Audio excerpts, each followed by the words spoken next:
have to interrupt you at this point because now we are getting more information that this car that was involved in the explosion belongs to a man named Salman. The Delhi police have now taken this man into custody, and during interrogation, he has told the police that he has sold the car earlier. They are now working with the RTO to identify who the current owner of the car is. So a convoluted web. This car has obviously passed through several hands. A man named Salman had this car earlier. He sold it off. During interrogation, he has told the police that he has sold it off. So who is the current owner? Was this car stolen? Is the registration plate even real? Has it been forged? All of this, again, only preliminary information filtering in right now. Vishnu.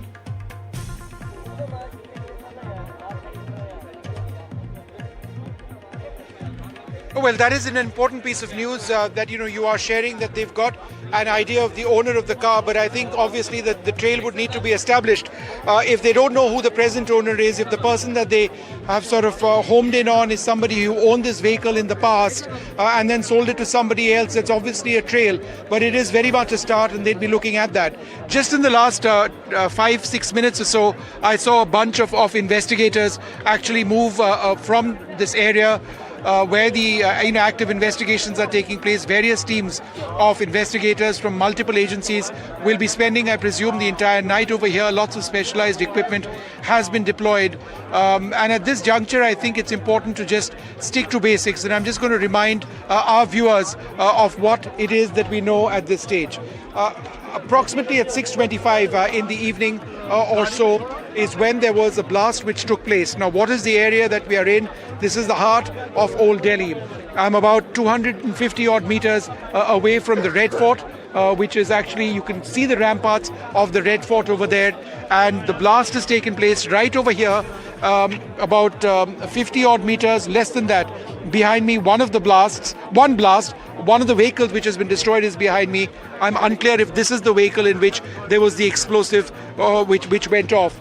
Right to the side over there is the metro station entry, which is one of the primary access points in this particular area, one of the most congested in Delhi. And onto the left over here is Chandni Chowk. So if we just move the camera and just pan the camera a little bit, that's Chandni Chowk over here. This entire area, and this is just about 100 meters, 50 odd meters away from me is Chandni Chowk. Now, we have seen the Home Minister. He passed by just behind me. He spent about 7 to 10 minutes over here in front of one of these vehicles. He spoke to a few people there. He went back. Earlier on in the evening, he'd issued a statement saying more information will be given in the spirit of transparency. This all comes on a day in which there's been a massive recovery which has taken place of a large amount of explosive ammonium nitrate, 2.3 tons in Faridabad. Investigators, the police have busted a major terror nodule with links to Kashmir. A group of doctors apparently are part of this. So information on this is actually yet to come in at this stage. More is what we are looking at, but that's what we know at this stage as these investigations continue, and they will continue through the night. The borders around Delhi have been sealed as well. The Prime Minister has issued a small statement. So that's the information that we have at this stage. The first lead, of course, is one of the people who owned the vehicle, the I-20, has been identified, but he says that he wasn't the present owner. He'd sold it to somebody else, but the police would ultimately find their way around that. But, it is a critical situation over here, one way or the other. If this is a terrorist attack, it's the first attack of its sort which has taken place in the national capital in several years. So we're going to have to wait and see what this is all about, but that's the information we have at this stage. And more information, just to put this right, you had a man called Salman who has now been picked up for interrogation. Apparently, he was the original owner of this particular car, but he also claims that he, a while ago, sold this car off. So the police will have to go down that rabbit hole trying to figure out who was in final possession of this car. What we know for a fact now is that it was a white I-20 that was involved in the explosion at somewhere close to 7 p.m. 6:52 is what the Delhi Police Commissioner has said. That is the time when this was a slow-moving vehicle. It stopped at a red light, and that is when this explosion was triggered. And so much right now still remains to be explained, whether it was remotely detonated, what kind of explosive device was used.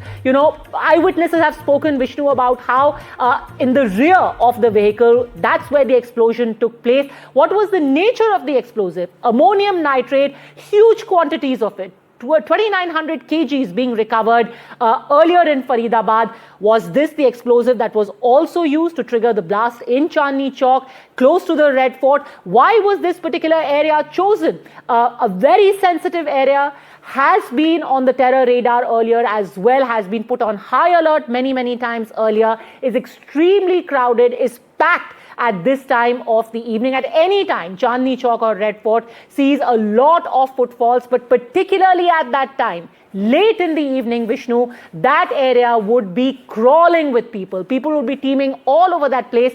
And at a red light, when traffic is stationary, that is when this particular explosion was detonated. So far, no official confirmation of any kind of terror design, a terror attack, but the footprint, all the trends seem to be pointing in that direction. So we've got images, and we're going to try and see what it is that the police are trying to bring in over here. There's a lot of specialized equipment which has been moving in and out over here. There's a big box which is being brought in. It could be all sorts of things. It could be a small lab, a mini kit, as it were, which has actually been brought in, to the area to assist the investigators. But getting access to this area, as you can imagine, is very difficult at this stage. I think what would be important to do is to read out the statement of the Home Minister Amit Shah. And when asked specifically whether this was a terrorist attack, he said we are keeping all angles open and investigating from all angles. It's very difficult to say what caused the incident until the samples recovered from the blast site are analyzed by the Forensic Sciences Laboratory and the NSG. It is difficult to say anything about it. However, we do not consider any angle closed. We will investigate all angles with determination. So that's the information we have. And just to repeat the point that you were mentioning, the I-20 belonged to a man named Salman. He's been taken into custody. And he has said during interrogation that he'd sold this car earlier on. The police are working with the RTO, the Road Transport Authority, to identify the current owner of the vehicle. So this is the only new development which has taken place in the last little while in the early stages of this investigation, which is going to carry now. We've seen lots of investigators over here operating. In fact, that's the box that they were trying to bring in.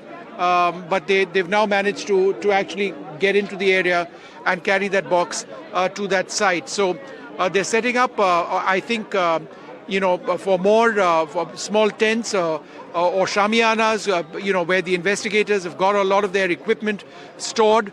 There are literally more than a dozen investigators who are actually at this particular location, who've got who are trying to come to terms with this horrific situation over here.